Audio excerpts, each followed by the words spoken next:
There it is. So, if you've been coming here the last few weeks or so, I haven't been here. I'm recently returning from vacation, and in so doing, I want to thank our guest teachers who have been here the last 4 weeks. Uh, Tayona Zillo and Anita Hall were guiding us over the past 4 weeks in these sessions, and I want to thank them. Anita is here today, and it also happens to be her birthday. So you can give her a birthday wave. We're not going to ask her about how many birthdays there have been, but so happy birthday to you, Anita, and thank you for leading us last week. And Ty led, I think, the first 3 weeks. So I also want to say how grateful I am to share this mindfulness path with such wonderful colleagues and friends. Um, And I'm also thankful that you got to benefit from their wisdom rather than just hearing me kind of drone on all the time as they share their reflections on these important teachings and practices. So I want to say a few words and then we'll do some practice together. During my time away, I was kind of a multi-stop vacation that included what I like to call slow travel. No flights or frenetic airports or anything, just trains, cars, and long walks, visiting old friends and family. Um, and though it wasn't really planned this way, it turned out that there was a lot of time spent around a variety of rivers. As I reflected back on it, it began at the Jersey Shore, where the intercoastal waterway kind of winds its way along the New Jersey coast and down into the Gulf of Mexico. And then came a long train ride from New York City to Montreal that was a kind of scenic ride that was for a couple hours anyway, tracing its way along the Hudson River. And in Montreal, the city is surrounded by the St. Lawrence River, a beautiful river. And later, a slow drive through the Shenandoah Valley um, brought us to the point where the Potomac and the Shenandoah rivers meet. And that area is a beautiful area that's surrounded by the Blue Ridge Mountains. So anyway, all this time hanging around running water brought to mind one of my favorite metaphors for the mindfulness practice, that is the river. I think it's useful for us to imagine maybe our stream of consciousness like a river, and that during the meditation, it's as if we're sitting on the bank of that river, that stream of consciousness.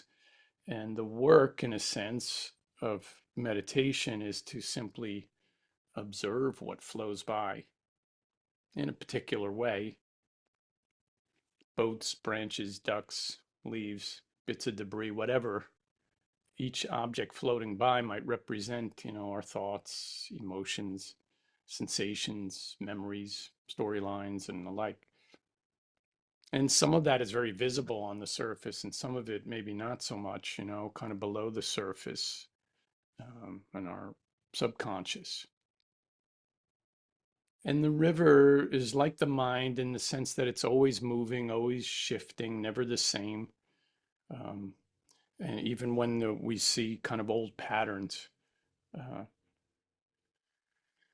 and usually, in our kind of walking around lives, if a thought or a feeling arises, there's a kind of an instinct to latch onto it. And in that sense, we get swept up in it, carried downstream, if you will, sometimes even before we realize it. So in mindfulness practice, we simply are taking our seat on the shore and we're observing what comes and goes without needing to latch on or follow it or resist it or get fixed on it. We just let any thought, any emotion, any storyline, treat it all the same. Just let it drift by. The pleasant, the unpleasant, painful, the mundane. And of course, that's not so easy to do. Sometimes we lean over the water, chasing down a thought, staying with it, trying to stay with it. Sometimes we even lean over so much we fall in and get really swept away, overwhelmed by emotion or preoccupied with worry. Maybe other times we strain to see what's coming next, in anticipation. Something difficult might show up if I sit here quietly. What if my grief shows up or my fear? And so we might try to stop that from happening, block the flow, dam up the river so that nothing unpleasant will arise. But mindfulness teaches us that there's no need to stop the river. Instead, we just return to the breath or to the simple sensation of sitting here. And we do our best to just let go of the urge to react. And when we do, when we get caught up, we get pulled into the stream, we simply find our way back to the shore and reestablish ourselves on the bank and sit some more. Over time, this practice strengthens our ability to see more clearly, to respond with greater calm and equanimity, and to rest more often in that stillness of just sitting on the shore. So let's do so now for a few moments together as we establish ourselves in a physical posture that supports this kind of sitting, this intentional sitting, and finding a reasonably comfortable position. You might not be completely comfortable, and that's okay. That's just one of those sensations that shows up. And you can be sitting or lying down. You can even be standing for this. But whatever the posture is, just allowing the body to settle, at least relatively settled.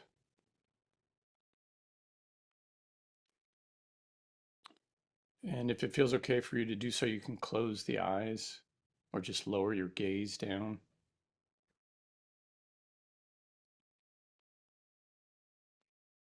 And tuning into the breath, just taking a few gentle, intentional breaths and feeling the sensation of breathing in and breathing out and those pauses in between the in and the out breath.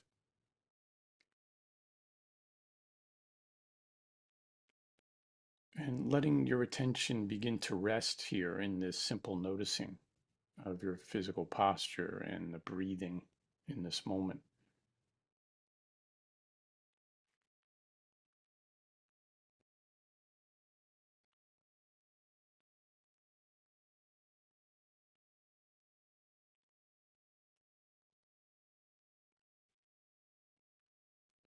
And when the mind wanders, when you get caught up in the flow, the stream of consciousness, just notice that you have and simply come back to sitting. And if that image helps, the image of sitting on the bank of a river and just watching things go by, thoughts, emotions, sensations, beliefs, storylines, and we treat all of that the same. We acknowledge it, recognize it, and let it go downstream as best we can without having to judge or react, engage or resist.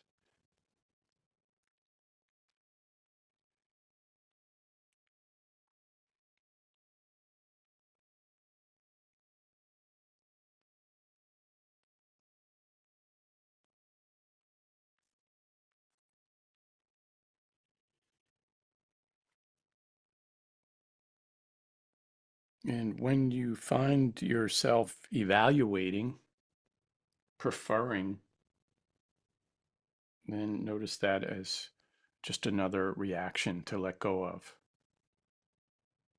You might see a nice party boat come down the river and decide, well, that's a nice thing to be thinking about or involved in. But it's the same as if it was, a piece of garbage coming downstream. In the sense that we were practicing non-judgmental awareness, not preferring one or the over the other, not resisting one over the other.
The attending part of the practice is to be checking in. Where is the mind right now? Where is the mind? Perhaps you're caught on something, being pulled into something, maybe even being pulled out to sea. You might be that involved in something, and it's fine. That's what's going to happen during the practice and at other times in your life. It's the noticing that it's happening. See, and then that presents you with an option, choice. You can let go of it. And not by, making big judgments about that. That's the intending part of the practice, is to do so, to notice non-judgmentally. Not like, oh, what's wrong with me for thinking that all over again when I thought I was done with that. That's a kind of judgment, and that's not really useful for us.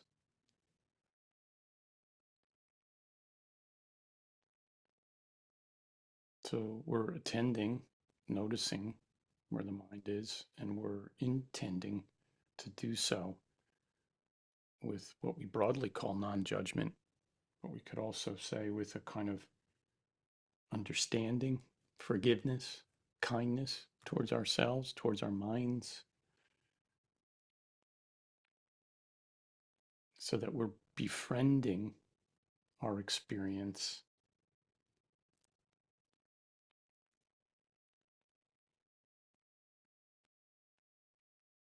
and that we're doing so consciously, intentionally.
Here's a river poem by Mary Oliver.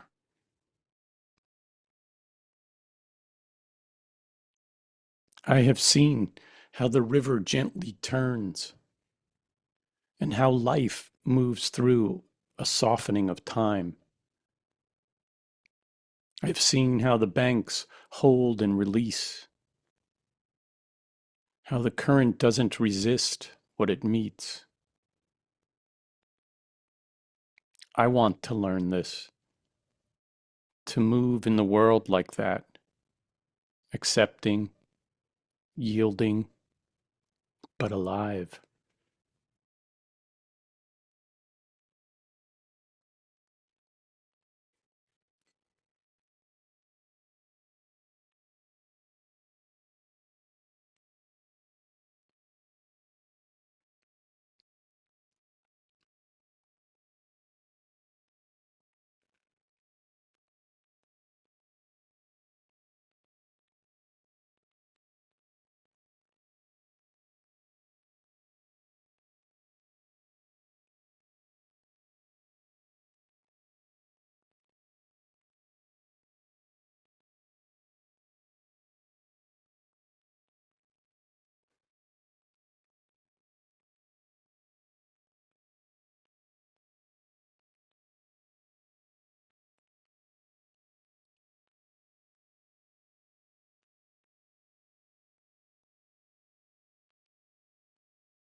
If your eyes have been closed or cast down, just gently raising the eyes up and maybe making some gentle movements, transitioning from this period of stillness on the bank.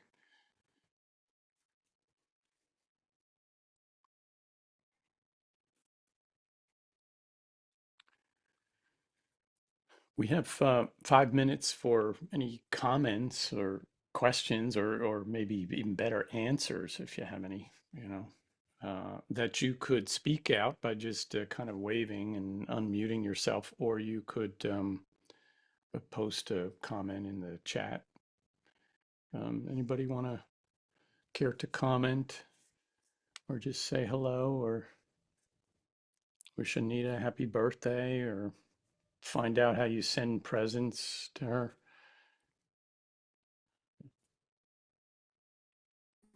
Mark would say, just send cash to him and he'll get it to me. Yes, yeah. Send cash in my name, and I'll make sure that Anita gets that.